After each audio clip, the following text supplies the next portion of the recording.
You go to every race on the planet. Your parents pay for everything, and you're there. That's right. Yeah, it's like you go to every single amateur race, and you race every class that you can race, that you're allowed to race. So how many classes do you think you're racing a weekend? Yeah, 711 stock and modified 60s, 711 85 stock and modified. Then you go to the 80cc and not 65 and 80s. Then when I was moved up to the big bikes, I'm racing like 125 stock and mod A, 250 stock and mod A. And you don't have practice bike mechanics back then. It's like dude. you Listen, and dad my working on everything. parents were like poor, dude. We lived in a motorhome for 2.5 years, and that's one thing like about my journey that like, listen, I had a talent. There's no doubt about that. Yep. Like I was able to ride a dirt bike. But one thing I feel like that I was given was I was able to realize and see the sacrifice that my parents made at a very young age. Which I a lot can of kids remember don't like 11 understand years that. old, like there were times where I wanted to quit, dude. I hated racing, hated it.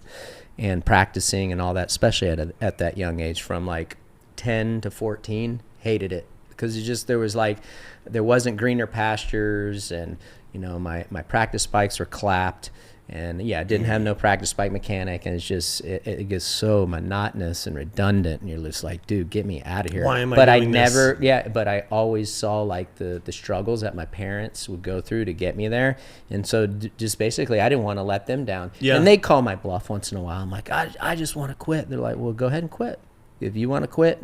But dude, like, I'm like, I can't. In my back of my mind, I'm like, they're calling my bluff. I'm like, dude, I can't do that. You guys have sacrificed everything.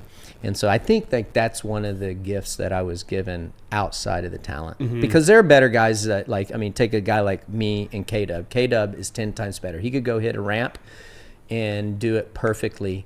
All his transfers he would do and like opening ceremonies were gnarly. Dude, I'd be like, I'd be crashing all the time, like, and I think I just had that hard work and determination, and I could see what my parents sacrificed, so I just like basically raced for them. That's so awesome. Yeah, It's good, man. One thing I wanted to know is going against a guy like Jeremy McGrath versus going to a guy like Stewart, and then doing it in different eras. What's the biggest like similarity and the biggest difference?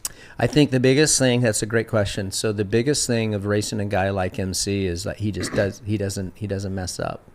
He doesn't mess up. So calculated, huh? So he's so calculated. Every part of the game is just like, I remember following him at the one race, Anaheim 2001, and it was the last race that he won, but like I'm just following him like, dude, this guy is gnarly.